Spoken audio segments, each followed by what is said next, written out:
بنا به درخواست خیلی از شما دوستان گل، مجموعه داستان زندگی انسان رو به صورت یکجا تقدیمتون میکنیم.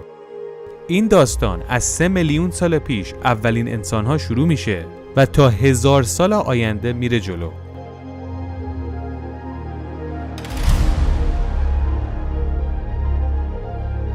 سالها پیش یک فسیلی پیدا میشه که تخمین زده میشه 3 میلیون سال عمر داره. خیلی از دانشمندان معتقدن این یکی از مهمترین فسیل هاییه که تو دنیا پیدا شده. اسم این فسیل رو گذاشتن لوسی. به موجودی که این فسیل بهش متعلقه میگن پرایمیت که به فارسی ترجمه شده نخستیسان. به این نوع نخستیسانی که فسیلش پیدا شده میگن آسترالوپیتیکس. دانشمندان باور میکنن فسیل لوسی نخستین پله به طرف انسان شدنه. همه این نخستیسان‌ها همونطوری که تاریخ نشون میده در آفریقا زندگی میکردن. 3 میلیون سال پیش نقاط مختلف کره زمین آنچنان فرقی با هم نداشتن، اما اگر با دقت نگاه کنیم خیلی هم فرق داشتن. در حال حاضر اگر به طبیعت آفریقا نگاه کنیم میبینید پر از حیوانات مختلفه. 3 میلیون سال پیش هم دقیقاً آفریقا همینطوری بوده. خیلی از حیواناتی که تو آفریقا زندگی میکردن الان نیستن، چون به دلایلی منقرض شدن که موضوع برنامه ما نیست. مثلا معروف ترینشون این هیولاست، گربه های دندان خنجری.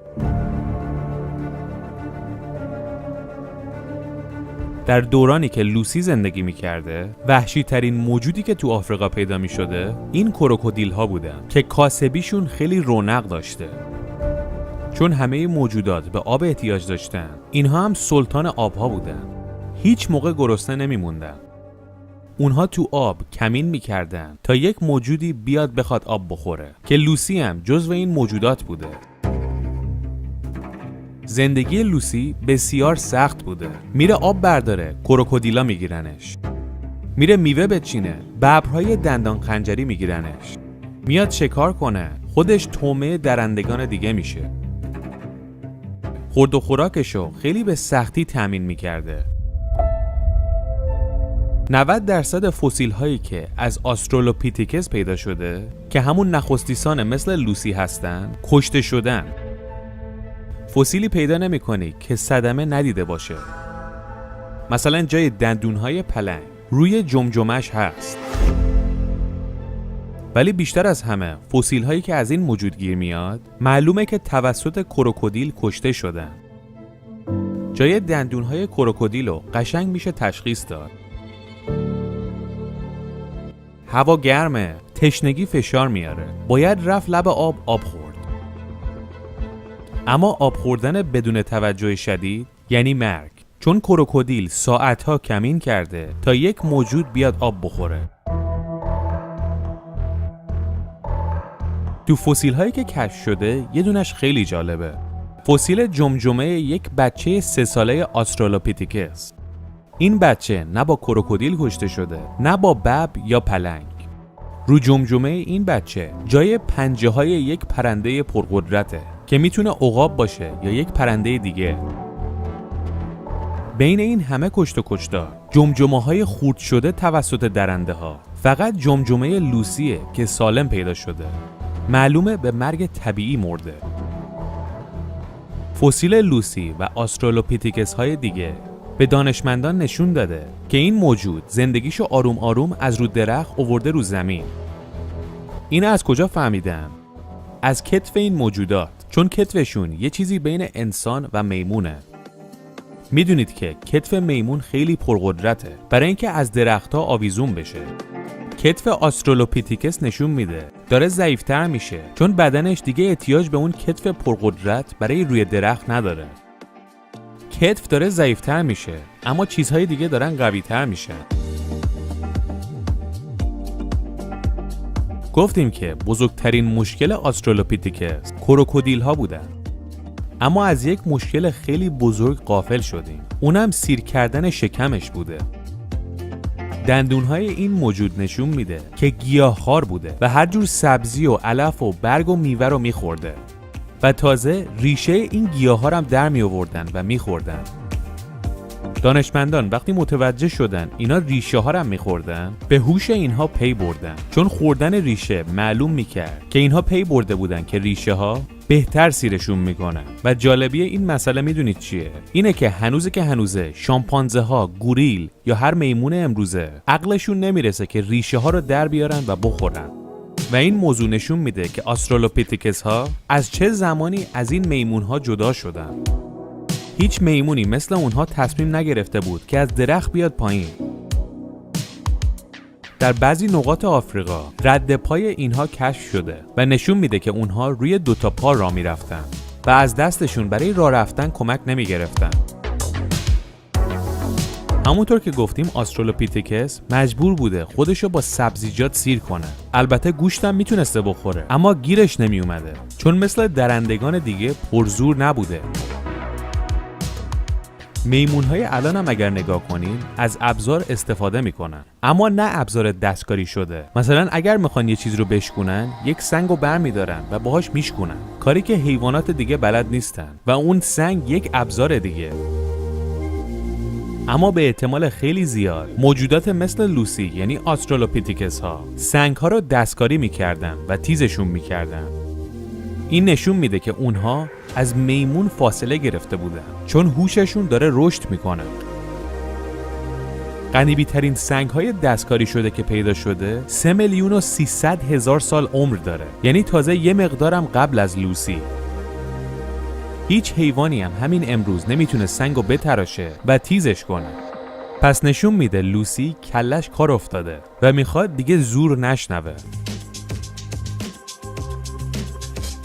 آسترالوپیتکس ها قدشون حد اکثر 1 متر بوده. با این قد کوتاهی هم که داشتن سریع هم نمیتونستن بدوئن. تاریخ نشون میده که اونها شروع میکنن گوشت خوردن. اگر کلیپ شغال رو دیده باشید متوجه میشین که اونها چطوری گوشت میخورن. آسترالوپیتکس ها هم همینطور وای میسادن درنده ها شکار کنن، بعد اطرافشون منتظر میمونن اونها سیر بشن برن که بقیه رو بخورن. شیر و ببر و اینها معمولا نمیتونن مثل ما از گوشت استفاده کنن، همون رو میخورن و میرن.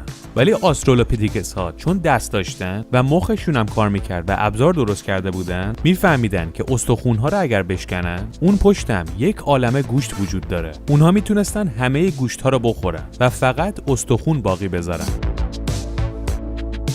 معمولاً لاشخورا هم منتظر می شدن که اینها غذاشون تموم بشه و اونها بیان بخورن، اما اینها هیچی باقی نمیذاشتن. جمجمه لوسی رو وقتی با جمجمه شامپانزه امروزی مقایسه می‌کنی، می‌بینی که جمجمه اون یه مقدار بزرگتر بوده. شامپانزه یکی از باهوشترین میمون هاست، اما نمیتونه ابزار درست کنه، نه فکرش میرسه که ریشه گیاهو بخوره و حتی اگر یک جعبه دربسته پر از غذا بهش بدن، عقلش نمیرسه که در این جعبه رو باز کنه و بخوره. در کنار یک فسیل یافت شده در یک غار در آفریقای جنوبی این سنگ پیدا شده. تخمین زده شده 2,900,000 سال عمرشه. نمیدونن این چیه، ولی دانشمندان باور دارن که آسترالوپیتکس ها این سنگ رو به این شکل در آوردن که ظاهراً مثل یک صورت میمونه. میشه گفت این اولین مجسمه دنیاست. لوسی که فسیلش رو بهتون معرفی کردیم یک آسترالوپیتکس ماده بوده و احتمالاً بچه دارم شده. فسیل لوسی نشون میده که این موجود با یک شامپانزه ماده خیلی فرق داشته. شامپانزه ماده خیلی راحت زایمان میکرده، در صورتی که لوسی خیلی مشکل داشته و یک زایمان خیلی دردناک رو تجربه میکرده و بیشتر موقع هم به مرگ بچه یا مادر ختم میشده. یک فرق دیگه ای که آسترالوپیتکس با گوریل و میمونهای دیگه داشته اینه که برخلاف گوریل که تو گروه فقط یک نر میتونه وجود داشته باشه، آسترالوپیتکس ها با هم این مشکل رو نداشتن. یک فرق بزرگ دیگه آسترالوپیتکس ها این بود که برخلاف میمونهای دیگه نرهای اونها بعد از اینکه مادهشون میزایید ول نمیکردن برن و به شکل خانواده باقی میموندن. اسکلت لوسی رو وقتی در کنار همدیگه قرار دادن نشون میده که اون به مرگ طبیعی مرده، اما یک استخوان شکسته بوده و با همون استخوان شکسته زندگی میکرده.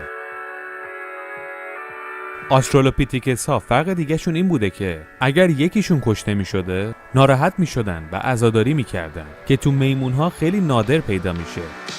فقط شامپانزه است که مثلا وقتی بچهش می میره عزادار میشه و شاید چند روز بغل جنازه بچهش میمونه. این داستان به اینجا ختم نمیشه. میخوایم ببینیم واقعا ما از کجا اومدیم و چطوری به اینجا رسیدیم. البته از دیدگاه علمی. فسیل‌های کشف شده نشون میده که نخستیسان بعدی که بعد از آسترالوپیتیکس رو زمین حضور پیدا کرده هومو هابیلیس بوده. وقتی داستان نخستیسانان میرسه به هومو هابیلیس، قشنگ از شکل و شمایل این نخستیسان میتونیم بفهمیم که به انسان‌ها نزدیک‌تره. برای اینکه داستان رو بهتر متوجه شیم باید بدونیم که انسان امروزی که ماها باشیم اسممون هومو سیپینه.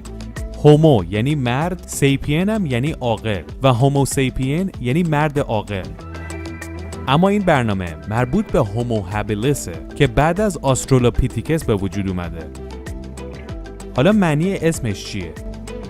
همونطور که گفتیم هومو یعنی مرد که انسان هم میتونیم بگیم.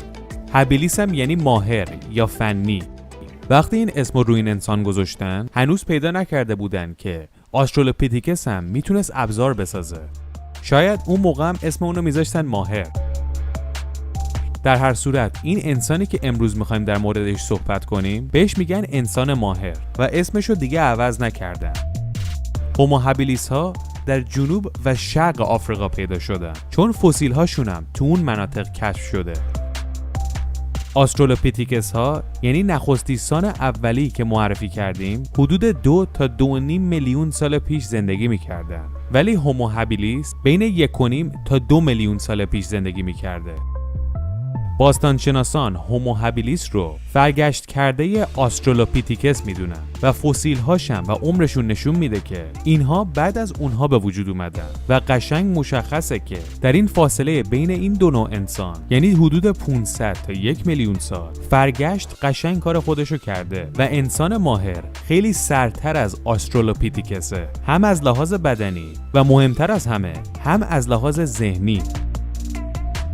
بعضی از دوستان میگن مگه ممکنه یک موجودی تبدیل به یک موجود دیگه بشه؟ ولی توجه به این نمیکنن که این فرگشت 500,000 تا 1 میلیون سال طول کشیده. یعنی اینجوری نیستش که 10 سال، 100 سال، 1000 سال باشه. این انسان بزرگترین فرقی که با آسترالوپیتیکس داره اینه که مثل اون پوزه بزرگ نداره و پوزه رفته توتر و صورت صافتر شده. قشنگ فرقشون مشخصه. در کنار پوزه صافتر ابروهاش هم از حالت برآمدگی در اومده و رفته تو صافتر شده.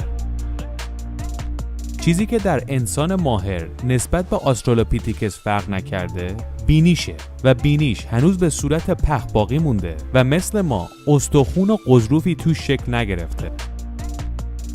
با وجود اینکه اسم اینو گذاشتن انسان ماهر، اما زیاد ماهرتر از آسترالوپیتیکس نبوده. اینم میتونسته با سنگ یا چوب ابزار درست کنه، ولی نسبت به اون پیشرفت زیادی نکرده. ولی میدونید فرق مهم بین این دوتا انسان از لحاظ مهارت چیه؟ فرقشون اینه که در انسان ماهر کاربلدها بیشتر از آسترالوپیتیکس ها هستن. یعنی بیشتر اونها میتونن ابزار درست کنن و استفاده کنن. ولی در زمان آسترالوپیتیکس یا همون لوسی تعداد کمی از اونها این مهارت رو داشتن. میتونیم بگیم نابغه هاشون میتونستن ابزار درست کنن. تعدادی از دانشمندان معتقدن هومو هابیلیس احتیاج نداشته فناوری ابزارسازیشو ببره بالاتر. اونها سنگ و تیز میکردن و به ابزارهای مختلف مثل نیزه، چاقو و چکش برای شکستن چیزی استفاده میکردن. این فناوری که الان نزد هومو هابیلیس هست صدها هزار سال بعدشون هم ادامه پیدا میکنه. پس نشون میده که بالاتر از این احتیاج نداشتن وگرنه میرفتن دنبالش. بعضیا میگن باستانشناسان چطوری بین اینها و شامپانزه ها فرق میذارن. اول از این که فسیل ها مهمترین منبعیه که میتونه فرق بین اینها رو مشخص کنه. قشنگ مشخصه که این موجود مثل شامپانزه یا میمون های دیگه با دست و پا راه میرفته یا نه رو جفت پاهاش راه میرفته. مهمترین فرقی که بین نخستیسان ها و بدن میمون ها وجود داره قدرت کتفشونه که تو کلیپ آسترالوپیتیکس گفتیم کمتر شده و تازه توی هومو هابیلیس ضعیفتر هم شده و همینطور پشت اینها صافتر شده و دیگه مثل میمون قوز ندارن، اما هنوز مثل انسان امروزی صاف نیستن. تو کلیپ قبلی گفتیم آسترالوپیتیکس حدود 1 متر قد داره، ولی هومو هابیلیس قدش بلندتر شده و وزنش هم بیشتر شده. حدود 1 متر و 60 سانت قد این نخستیسانه. وزنش هم رسیده حدود 50 کیلو که حدود 10 کیلو از لوسی بیشتر شده. یک فرق مهم دیگه که این انسان کرده اینه که پاهاش بلندتر شده و دیگه دستش تا زانوهاش آویزون نیست. همین پاهای بلندش باعث شده بود هم صافتر راه بره و هم بتونه سریعتر بدوه. این در صورتیه که لوسی نمیتونه سریع بدوه. سرعت پایین لوسی به دلیل این بود بالا تنش بزرگتر از پایین تنش بوده و همین باعث میشد نتونه سریع بدوه. حالا بریم سراغ مهمترین قسمت این موجود، یعنی مخش. اون نسبت به لوسی چه فرقی کرده؟ اول باید بگیم که اندازه مغز هوش رو تعیین نمیکنه، چون مثلا فیل یک مغز غول‌پیکر داره. هوش داره ولی نه آنچنانی. اندازه مغز هر موجود رو بایستی با اندازه هیکلش مقایسه کنی و هومو هابیلیس به نسبت هیکلش مغز بزرگی داشته. همون مقداری که وزن و قد هومو هابیلیس به نسبت آسترالوپیتیکس بیشتر شده، مغزش هم به همون نسبت رشد کرده. جمجمه هاشون هم وقتی با هم مقایسه میکنی میبینی بزرگتر شده. هومو هابیلیس دیگه مثل آسترالوپیتیکس دست و پا چلفتی نیست. فکر میکنه و برای اینکه شکار کنه و کشته نشه نقشه میکشه و مثل آسترالوپیتیکس فقط از ابزار استفاده نمیکرده، بلکه مغزش هم به کار مینداخته و با استراتژی عمل میکرده. وقتی فسیل جمجمه آسترالوپیتیکس رو بررسی میکنی میبینیم که حجم مغزش حدود 400 سانتی متر مکعبه، اما وقتی جمجمه هومو هابیلیس رو اندازه گیری میکنی حجم مغزش میشه 600 سانتی متر مکعب. در دوران آسترالوپیتیکس اندازه نرماده‌شون تقریباً یکی بوده، اما وقتی میرسیم به هومو هابیلیس مردها بزرگتر میشن، چیزی که تو گوریل‌ها زیاد دیده میشه. گوریل نر بعضی وقتا صدها کیلو سنگین‌تر از گوریل ماده است. اما گذشت زمان، یعنی یه چیزی در حدود صدها هزار سال، باعث میشه وزن زن و مرد در همین هومو هابیلیس دوباره نزدیک هم بشه و باستانشناسان میگن این فرق تا همین امروز باقی مونده. هومو هابیلیس ها هرچی جلوتر میرن پوزهشون کوچکتر میشه، ابروهاشون میره تو و صورتشون صافتر میشه. دماغشون هم آروم آروم داره میاد بیرون و مغزشون هم ذره ذره داره بزرگتر میشه. لوئیس و ماری لیکی نخستین کسانی بودند که فسیل انسان ماهر رو در سال 1955 کشف کردند. بسیاری از فسیل شناسان در اون دوره بر اساس استخوان فک، طرز قرار گرفتن دندونهاش و استخوان‌های دست نوجوانی که 1 میلیون سال پیش در اون منطقه کشته شده بود، بیشتر این اطلاعات رو به دست آوردن و ریموند دارت، انسانشناس آفریقای جنوبی، کلمه هابیلیس رو که یک لغت لاتینه روی این انسان گذاشت که اگر بخوایم معنی کنیم نه تنها ماهر بلکه توانمند، سودمند و نیرومندم معنی میده. انسان ماهر برای اینکه زنده بمونه بایستی حتما از مغزش استفاده میکرده. گوشتخواران عظیم الجثه اون زمان مثلا کفتار شکارچی، پلنگ‌ها، دندون خنجری‌ها و کروکودیل‌ها دنبال شکار این انسان بودن و اون برای ادامه زندگیش باید به مغزش فشار می آورد که چطوری از دست اینا در بره و زنده بمونه و همین این فشار آوردن به مغز رشد مغز اونها رو سریعتر و سریعتر میکرد. به حدود 1 میلیون سال پیش میرسیم، موقعی که اینها به اوج فرگشتشون میرسن و تبدیل میشن به انسانهای هومو ایرکتس. حالا چرا با هومو ایرکتوس میگن انسان اولیه و به اون قبلی‌ها نمیگفتن. اول از همه این که هوشش خیلی بالاتره. ابزارهایی که استفاده میکردن همه جا پیدا میشه و معلوم میشه که فناوری این کار رو به راحتی در دست داشتن. اولین انسانیه که از آفریقا خارج میشه و تو کل دنیا پخش میشه. نخستیسان قبلی رو که معرفی کردیم یادتونه، هومو هابیلیس، که معنیش این بود انسان ماهر، چون فکر میکردن اولین ابزارا رو اینها ساختن. اما دیدن نه، حتی نخستیسان قبل از اونها یعنی آسترالوپیتیکس هم ابزار میساخته. همشون نه، ولی توشون نخبه وجود داشته. آسترالوپیتیکس، بعدش هومو هابیلیس، تا میرسه به هومو ایرکتس 2 میلیون سال زمان میبره. یعنی این تغییرات 2 میلیون سال زمان برده تا تازه رسیدیم به آقا و خانوم هومو ایرکتس و اینجا 1 میلیون سال پیشه. حالا قیافه هومو ایرکتوس چه فرقی کرده با اونها؟ هومو ایرکتوس قلدرتر شده، قدش بلندتر شده، دندونهاش کوچکتر شده، پوزه و فکش کوچکتر شده و رفته عقب‌تر و مهمتر از همه مغزش بزرگتر شده. قد بلند این انسان و طرز ایستادنش باعث شده این اسمو بذارن روش. هومو ایرکتوس رو اگر ترجمه کنی میشه انسان راست قامت، چون اولین انسانیه که نخاش صافه تقریبا و دیگه مثل اون قبلی‌ها قوز نداره. اگر یادتون باشه مغز هومو هابیلی 600 سانتی متر مکعب حجمش بود، اما هومو ایرکتوس یعنی انسان راست قامت ظرفیت مغزش 1200 سانتی متر مکعبه، یعنی دقیقاً 2 برابر شده و تقریباً به ما نزدیک شده، چون مغز ما حدوداً 1350 سانتی متر مکعبه. وقتی هیکل یک هومو ایرکتوس رو نگاه میکنی میبینی نه تنها نخاش صافتر شده بلکه کمرش هم باریکتر شده و همین این فیزیک باعث میشد خیلی سریعتر بدوه و دیگه مثل آسترالوپیتیکس یا هومو هابیلیس دست و پا چلفتی نبود که فوراً بگیرنش. دانشمندان میگن یکی از دلایلی که این انسان‌ها کم موتر شدن این بود که برای دویدن راحت‌تر بودن، چون وقتی مو داشتن حسابی گرمشون میشد و نمیتونستن خوب بدوئن. گذشت زمان و فرگشت موهای اینها رو کمتر و کمتر کرده بود. این هومو ایرکتوس رو میبینید با وجود اینکه از انسان ماهر یا هومو هابیلیس فرگشت کرده، اما فاصلش نسبت به اون خیلی بیشتر از فاصلش نسبت به ماست، یعنی به ما خیلی نزدیکتره.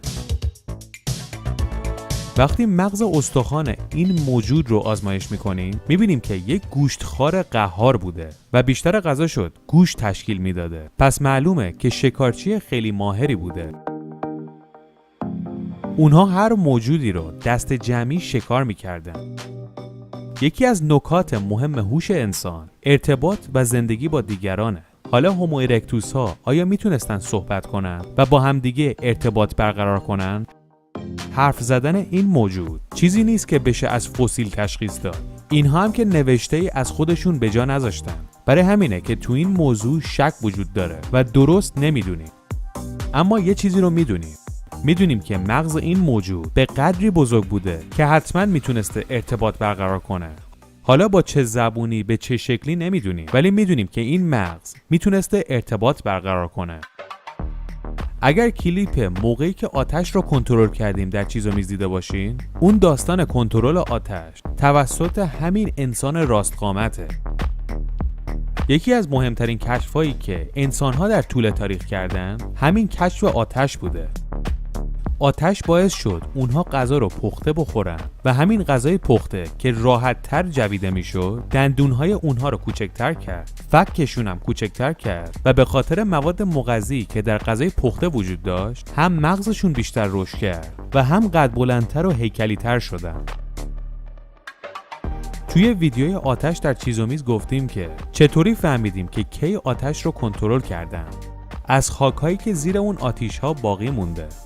مثلا یک خانواده در یک نقطه هر روز آتش روشن می‌کردن و خاک زیر اون آتش پخته و از روی اون خاک‌های پخته به این نتیجه می‌رسیم که اینها آتش رو کشف کردن، ولی تاریخ دقیقش رو نمیتونیم بگیم، چون هومو ایرکتوس‌ها حدود 1 میلیون سال رو زمین زندگی می‌کردن و 1 قرن 2 قرن نیست که بتونیم زمان دقیقش رو تشخیص بدیم. البته یک نظریه وجود داره که یک سری از دانشمندان میگن انسان‌های اولیه حتی قبل از کنترل آتش یاد گرفته بودن که غذاشون رو نیم پس کنن و بخورن. البته اونهایی که نزدیک چشمه‌های آب داغ زندگی میکردن. گوشت رو میذاشتن تو این آب داغ و چند ساعت بعد یه جورایی میپخت و میدیدن غذاشون خوشمزه تر میشه. البته این یک نظریه است. نمیتونیم دقیق بگیم که هومو ایرکتوس ها چه موقعی از آفریقا زدن بیرون، اما حدوداً میتونیم بگیم حدود 700,000 ساله که این انسان ها از آفریقا زدن بیرون. البته بعضی از دانشمندان میگن نه، حتی خیلی ها معتقدن که 200,000 ساله اینا اومدن بیرون. ولی چیزی که کاملا مشخصه اینه که اونها آتش رو کنترل کردن بعدن زدن بیرون، چون میتونستن برن به جاهای سردتر. ابزارهایی که آسترالوپیتیکس و هومو هابیلیس می ساختن سنگی بود که یک سرش رو تیز کرده بودن، اما جایی که تو دست می گرفتن براشون مهم نبوده و ته ابزارشون خوش دست نبوده. اما هومو ایرکتوس ها ابزارهایی با سنگ تراشیدن که هم جای دستش خوش دسته و هم خودش تیزتر و کارآمدتره. یک ابزار جالبی که از اون دوران پیدا شده اینه که بهش میگن تبر هومو ایرکتوس. یک سنگ تراشیده شده منظم و خوش‌دست. اونها با این همه کاری انجام میدادن. هم شکار میکردن، هم گوشت شکار رو خورد میکردن، استخوان‌های شکار رو میشکستن و هر چیز دیگه که میخواستن ببرن با همین این میکردن. این سنگ‌ها وزن سنگینی داره و خیلی هم تیزه، یعنی یک ضربه‌اش میتونه یک حیوان از پا در بیاره. 5 تا هومو ایرکتوس با 5 تا از این ابزارها دورور هر حیوانی که میرفتن خیلی راحت میکشتنش، حالا هر چقدر هم بزرگ بود. موجود دو پای دیگه داره یواش یواش خودشو نشون میده. ابزارهای چوبی هم در گذشته زیاد ساخته شده، اما باید بدونی که چوب زیاد باقی نمیمونه و مثل سنگ فسیل نمیشه که به دست ما برسه. قدیمی ترین ابزار چوبی که پیدا شده یک نیزه 500,000 ساله است که در زمان هومو ایرکتوس ساخته شده. حالا چطوری 500,000 سال مونده؟ یه جای دفن شده که رطوبت هم بهش نخورده. بعضی ابزارها پیدا شده که با استخوان حیوانات درست کردن، اما نسبت به ابزارهای سنگی خیلی کم پیدا شده. از هومو ایرکتوس ها یک سری نقاشی هم باقی مونده. نقاشی‌های خیلی ساده که روی صدف کشیدن و تو جاوه اندونزی پیدا شده. نقاشی‌های پیچیده‌ای نکشیدن، اما یک هومو ایرکتوس این خطا رو روی این صدف کشیده. شاید داشته چوب خط می‌زده، ما که نمی‌دونیم. میتونیم بگیم این نقاشی یا مجسمه سازی اولیه. تو ویدیوی آسترالوپیتیکس هم گفتیم یک سنگ توی غار پیدا کردن که شکل صورت یک انسانه. نمیدونن آسترالوپیتیکس ها اینو ساختن یا اینکه طبیعت اینو به این شکل درآورده. وقتی زندگی هومو ایرکتوس ها رو روی زمین نگاه میکنی میبینیم که یک زندگی طولانی و پرباری داشتن و هر روز یک پیشرفتی میکردن. با پیشرفت های امروز اشتباه نگیریم، پیشرفت هایی که در اون زمان ارزش داشته. دانشمندان میگن هومو ایرکتوس ها 117,000 سال پیش از روی زمین ناپدید شدن. نه اینکه یه دفعه غیب شده باشن. فرگشت طوری اتفاق میفته که انسان ها دو شاخه میشن، قوی ترها باقی میمونن و ضعیف ترها از بین میرن. بعد از این دو نوع انسان رو زمین به وجود میاد. یکی ناندرتال ها که باید بشناسیم، اون یکی هم هوموسیپین ها که باید بهتر بشناسیم چون خودمونیم. ببینید از لحاظ علمی تمام این نکاتی که گفتیم ثابت شده است، اما زمانهاش متغیره. مثلا یک سری دانشمندان میگن هومو ایرکتوس از 1,000,000 سال پیش اومده، یک سری دیگه میگن نه از 1.5 میلیون سال پیش اومده. اختلافات اینجوری وجود داره، اما تو اصل ماجرا هیچ اختلافی ندارن. دوروبر 50,000 سال پیش در عراق امروزی یک انسان ناندرتال زندگی میکرد به نام علمی شانیدار 1، اما باستانشناسان برای اینکه راحت تر بتونن صداش کنن نام نندی رو روش گذاشتن.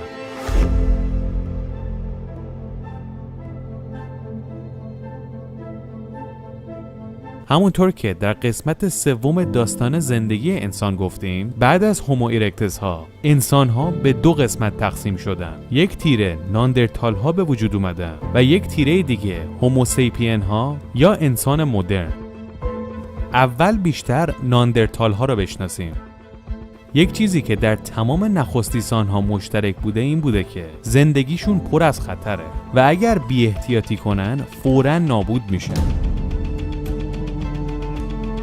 همونطور که در کلیپ قبلی یعنی زندگی هومو ایرکتس ها گفتیم، اونها وقتی آتش رو کشف کردن از آفریقا زدن بیرون و وارد آسیا و اروپا شدن و این یعنی ناندرتال ها در اروپا و آسیا شکل گرفتن و فسیل ناندی هم که معرفی کردیم تو عراق امروز پیدا میشه. برای همین چون انسان ها از آفریقا اومده بودن بیرون، وارد محیط های سردتری شده بودن و زندگی براشون سخت‌تر از آفریقا بود. ناندرتال ها هم در اروپا حضور داشتن هم در آسیا، برای همین فسیل هاشون هم در همه این نقاط پیدا میشه. اونهایی که در قسمت های شمالی تر زندگی میکردن، مثلا مثل این فک ناندرتال که در شمال فرانسه امروزی پیدا شده، جای سردی بوده و ناندرتال ها برای پیدا کردن غذا خیلی مشکل داشتن. دانشمندان از این استخوان تشخیص دادن این ناندرتال بر اثر گرسنگی مرده و پیش بینی میکنن که سرما باعث گرسنگی اینها میشده. در کرواسی امروز در محلی به اسم کراپینا غاری پیدا شده که درونش یک خانواده ناندرتال زندگی میکرده. وضعیت استخوان‌های این خانواده نشون میده که اینها مورد حمله ناندرتال‌های دیگه قرار گرفتن و همشون خورده شدن. و خوبه اینو بدونید که ناندرتال‌ها اگر گرسنه بودن، هم نوعای خودشون هم به راحتی میخوردن. در حال حاضر هم اگر تو سرمای اون موقع کرواسی هر حیوانی وجود داشته باشه، غذا به سختی گیر میاره. وای با حال اون موقع. خب بریم سراغ دوست ناندرتال خودمون، نندی. نندی هم مثل ناندرتال های دیگه از هومو ایرکتس ها اومده، پس بلد آتش درست کنه، بلد ابزارات سنگی بسازه و شکارم بلده. اگر چیزی پیدا کنه که شکار کنه. در جاهایی که ناندرتال ها مستقر بودن، استخوان های پرنده ها هم پیدا شده. معلومه که اینها پرنده ها هم شکار میکردن، میپختن و میخوردن. وقتی جمجمه فسیل شده نندی رو نگاه میکنن، میبینن که این چندین بار در طول زندگیش ضربه های محکم به سرش خورده، اما هر بار زنده مونده، چون معلومه سرش شکسته و به صورت طبیعی جوش خورده. نندی زندگی پرمشقتی داشته. استخوان دست اونم شکسته بوده و همینطور به صورت ناجور جوش خورده بوده. زندگی نندی رو وقتی بررسی میکنن متوجه میشن که این زندگی بسیار دردناکی داشته. جمجمه‌ای که چندین بار ترک خورده، دستی که شکسته و به صورت ناجور جوش خورده، دکتر و پانسومان و قرص مسکن و بیهوشی هم که نبوده، پس زندگی دردناکی داشته. یکی از ضربه هایی که به سر نندی خورده بوده، یک چشمش هم کور کرده بوده و دانشمندان میگن خانواده این ناندرتال خیلی از این مراقبت کردن و تونستن زنده نگهش دارن، چون به هزار دلیل این باید راحت مرده باشه. اما وقتی زنده مونده، یعنی همراهاش تا حدودی باهوش بودن و بلد بودن که نندی رو زنده نگه دارن، نه اینکه کار خاصی مثل عمل جراحی کنن، اما جلوی خونریزی رو گرفتن و اونو محافظت کردن که درنده های دیگه نیان بخورنش. دانشمندان میگن نیاندرتال ها در اون دوران به احتمال خیلی زیاد گیاهانی پیدا کرده بودن که به اصطلاح مثل مسکن عمل میکرده و به خاطر اونه که نندی زنده مونده، وگرنه این دردها انسان رو میکشه. بیشتر کسانی که زندگی ناندرتال رو تصور میکنن فکر میکنن اونها خیلی راحت یک ماموت رو میکشتن و برای چندین وقت گوشت تازه داشتن. بله، بعضی از اونها یک همچین موقعیتی داشتن و میتونستن بعضی وقتا یک ماموت رو بکشن و بخورن، اما اکثریت اونها همچین خبری نبوده. مدرکی که در این باره وجود داره فسیل یک ماموت 11 تنیه که در آلمان امروز توسط ناندرتال ها شکار شده. اما نندی از یک همچین غذایی محروم بوده، چون اون در عراق امروزی زندگی میکرده و ماموت ها اونجا نبودن. اونها قسمت های شمالی تر زمین زندگی میکردن. گوشت تازه‌ای که گیر ناندرتال های خاورمیانه می اومده گوشت بزهای کوهی بوده.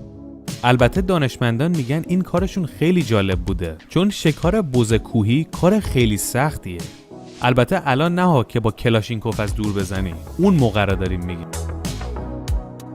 باستانشناسان معتقدن همین شکار بز توسط ناندرتال ها نشون میده که اونها از پیشینیان خودشون باهوشترن و برای شکار بز استراتژی داشتن.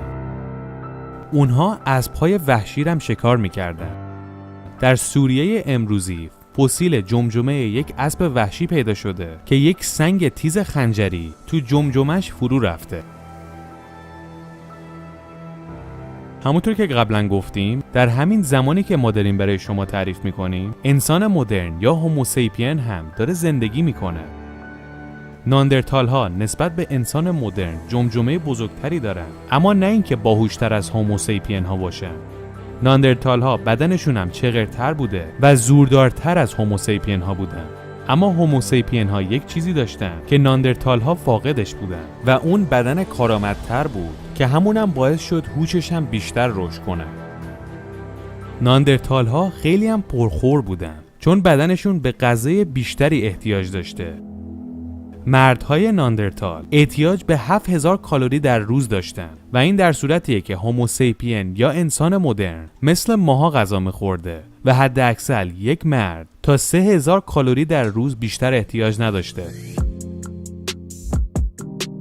این پرخوری ناندرتال باعث میشد که اونها همه چی رو بخورن، از کرم و حشره و سوسک بگیر تا همه قسمت‌های بدن یک حیوان، در صورتی که هوموسیپین ها گوشت و گیاهان و میوه‌جات رو می‌خوردن.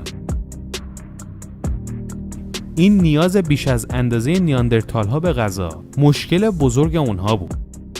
یک مادری که بچه شیر میداد به قدر زیادی به غذا احتیاج داشت تا بتونه شیر اون بچه‌ش رو تامین کنه و تهیه این همه غذا خیلی مشکل بوده. در صورتی که در کنار همینها انسان مدرن داره زندگی میکنه و خیلی راحت‌تر میتونه شکمش رو سیر کنه، چون کمتر از نصف اینها کالری احتیاج داره. اونم چون مثل ناندرتال نسبت به غذا حریص نیست، مجبور نیست هر آشغالی رو بخوره. جد آباد ناندرتال و هوموسیپین یعنی هومو ارکتوس ابزارهای چوبی می ساختن، اما مثل سنگ فسیل نشدن که ببینیم چیا می ساختن. برای ناندرتال ها و هوموسیپین ها هم همینطور ابزارهای زیادی با چوب می ساختن، اما ما هیچ اطلاعی ازشون نداریم. بیشترین فسیل هایی که از انسان های اون موقع باقی مونده درون غارهاست. معلوم بوده که اونها برای سکونت غارها رو انتخاب می کردن. هم به دلیل اینکه یک جای محفوظی باشن، هم به دلیل اینکه درنده ها می ترسیدن وارد غارها بشن، مخصوصاً وقتی درون غار آتش می دیدن. اگر چوب ها باقی میموند، ما پی به صنعتی که مخصوصاً انسان های مدرن بلد بودن می بردیم. چیزهایی که از ناندرتال ها پیدا شده نشون میده که اونها برای خودشون چیزهای زینتی هم می ساختن. مثلا دندون یا استخون حیوانات رو می تراشیدن و برای خودشون زیورالات می ساختن. همونطور که هممون از قدیم شنیدیم، هم هوموسیپین ها هم ناندرتال ها روی دیوار غارها هم نقاشی می کردن و خیلی چیزها رو از اون طریق به ما نشون دادن.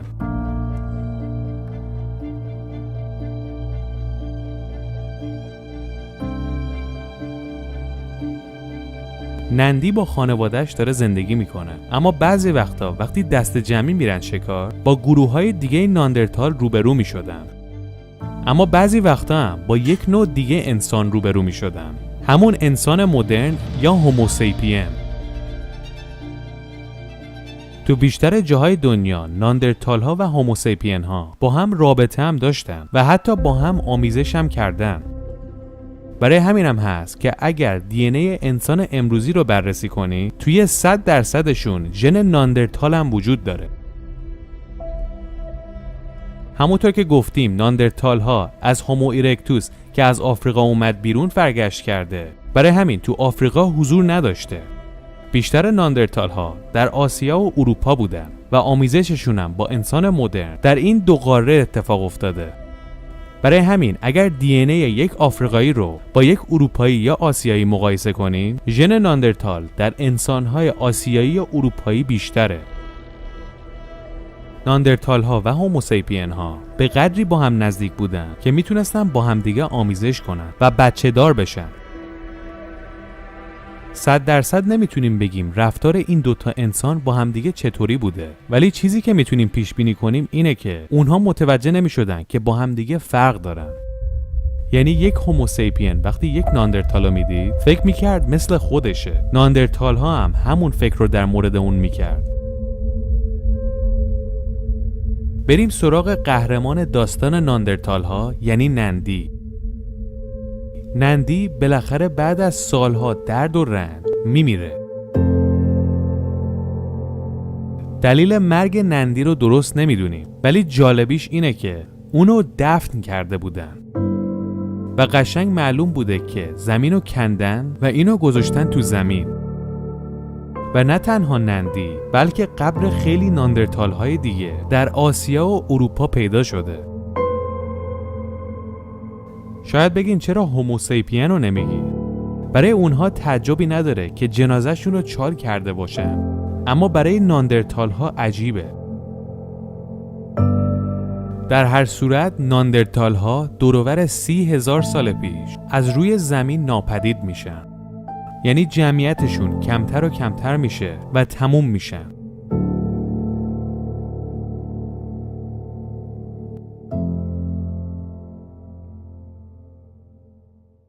دلیل اصلیش هم واقعا مشخص نیست، ولی مهمترین دلیلی که دانشمندان میگن اینه که اون غذای زیادی احتیاج داشت و تامین کردنش مشکل بوده. برای همین اونها گرسنگی میکشیدن و آروم آروم از بین رفتن. این در صورتیه که انسان مدرن روز به روز خودشو بهتر پیدا میکنه، باهوشتر داره میشه و راه زندگی راحتتر رو پیدا میکنه و همونها ماهاییم، انسانهای مدرن یا هوموسیپین.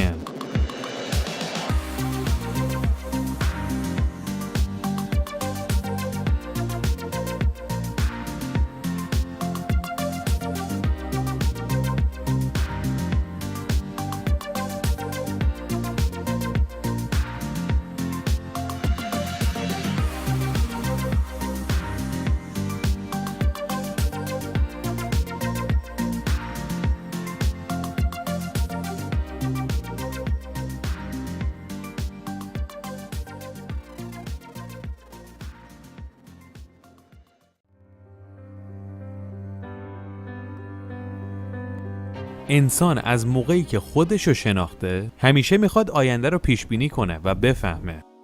مصری‌های باستان هم یکی از دلایلی که مردگان رو مومیایی میکردن این بوده که اونها به آینده برسن، که البته خیلیاشون به آینده رسیدن، اما همون جنازه های مومیایی شده شون.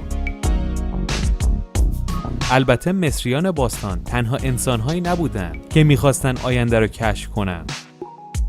خیلی از تمدن‌های روی زمین به این فکر بودن و در موردش کار کردن، اما انسان‌ها هرچی جلوتر میرن و بیشتر پیشرفت میکنن، پیشبینی‌های جالبتری برای آینده دارن. مثلا در دهه 50 در آمریکا یک پیشبینی خیلی محکمی وجود داشت و اون این بود که در سال 2000 انسان‌ها دیگه با یک صفحه‌ای که جلوشونه کار میکنن و همه کاراشونو تو اون صفحه انجام میدن. اون موقع خیلی از مردم میگفتن نه، مگه میشه همچین چیزی؟ اما میبینیم که شد. درسته که سال 2000 نشد، ولی چند سال بعدش شد.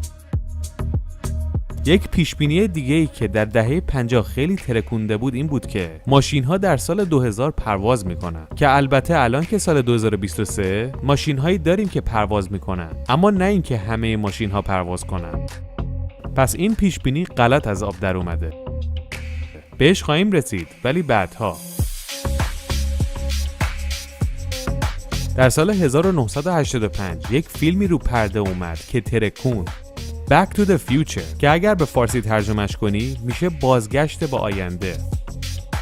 این فیلم نشون میداد که در سال 2015 نه تنها ماشین ها پرواز میکنن، بلکه اسکیت بورد های پرنده هم زیر پای آدم هاست. اینم درست در نیامد.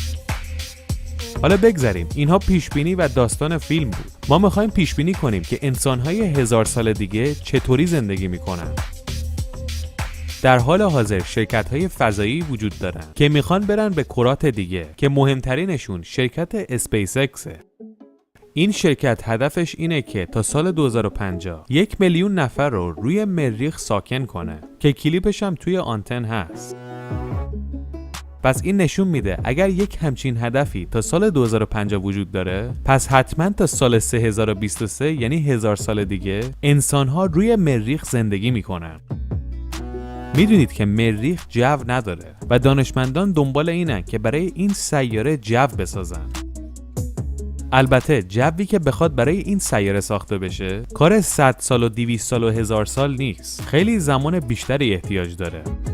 ولی میتونیم تا 1000 سال آینده امیدوار باشیم که روی مریخ شهرهایی بسازن که روش حبابهای محافظ داشته باشه. البته این حرفی که ما داریم میزنیم مربوط به زمان حاله، چون معلوم نیستش که تا 1000 سال دیگه چه دستگاهایی بسازن، چه نوآوری‌هایی بکنن و شاید بتونن خیلی سریعتر برای مریخ جو بسازن.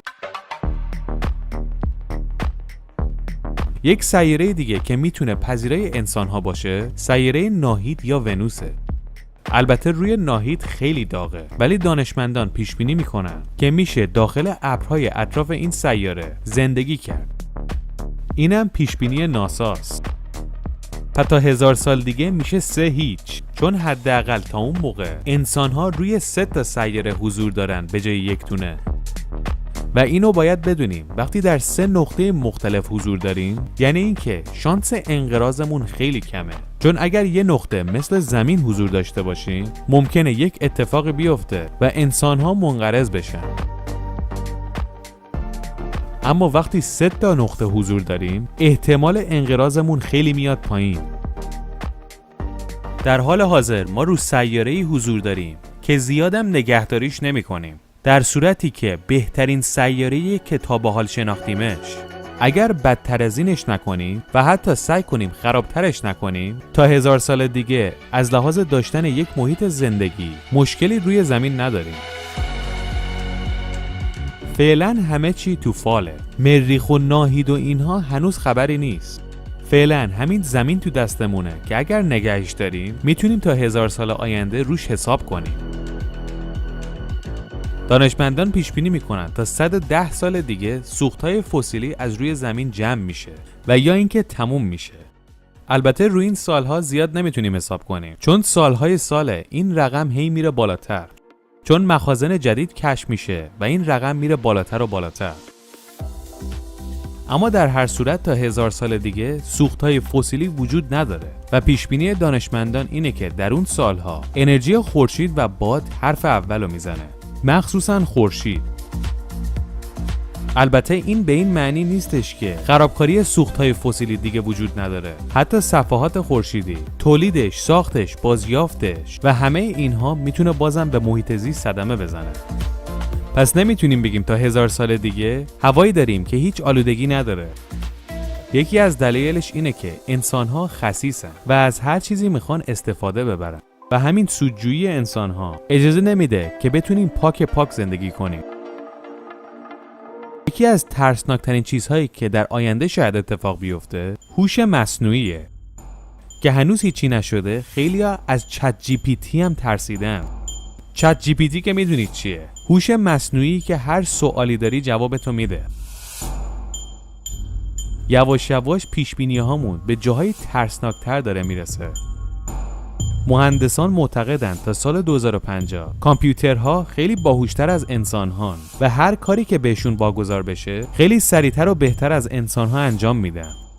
در این صورت انسان‌ها سرخورده میشن و میبینن که در مقابل هوش مصنوعی کاری ازشون بر نمیاد. برای همین یک پیشبینی دیگه اینه که قراره هوش مصنوعی تولید بشه که به مغز انسان‌ها اضافه بشه، که انسان‌ها در اصل بشن یک انسان کامپیوتری و دیگه کم نیارن از هوش مصنوعی. یک چیز دیگه ای که خیلی زود اتفاق میفته اینه که معلولیت ها دیگه کلن از بین میره. مثلا نابینایی یا ناشنوایی یا قطع نخاع به راحتی درمان میشه. اما اون قسمت های ترسناکه که گفتیم اینجا میتونیم بهش برسیم. موقعی که انسان‌ها با هوش مصنوعی مخلوط شدن و انسان‌های بدتینت دیگه‌ای هم هستن که میتونن مغز انسان‌های دیگر رو هک کنن. در اون صورت خیلی خطرناک و ترسناک میشه. حالا فرض میکنیم همه چی به خوبی پیش میره. انسان‌ها هوششون با هوش مصنوعی مخلوط شده و همه چی دیگه شده اتوماتیک. انسان‌ها راحت زندگی میکنن. هرچی هم میخوان دم دستشونه. اما اینجا فرگشت یک تکون میخوره. این انسان‌ها دیگه مغزشون رو به بهتر شدن نمیره و روز به روز افت میکنن و کم هوش‌تر میشن، چون هوش مصنوعی کارشون رو راحت کرده و انسان‌ها دیگه احتیاج ندارن که تلاش کنن و فکر کنن. همین باعث میشه که کم هوش‌تر و کم هوش‌تر بشن و اونجاست که میتونیم بگیم کنترل ما افتاده دست هوش مصنوعی. همه این چیزهایی که تعریف کردیم تا 1000 سال آینده احتمالاً شدنیه، اما معلوم نیست که چجوری شدنیه. آیا انسان‌ها راه درست رو پیدا کردن و میتونن زندگی رو بهتر و بهتر کنن، و یا اینکه جهنمی به وجود میاد که پر از انسان‌های کم هوشه و هوش مصنوعی داره پادشاهی میکنه؟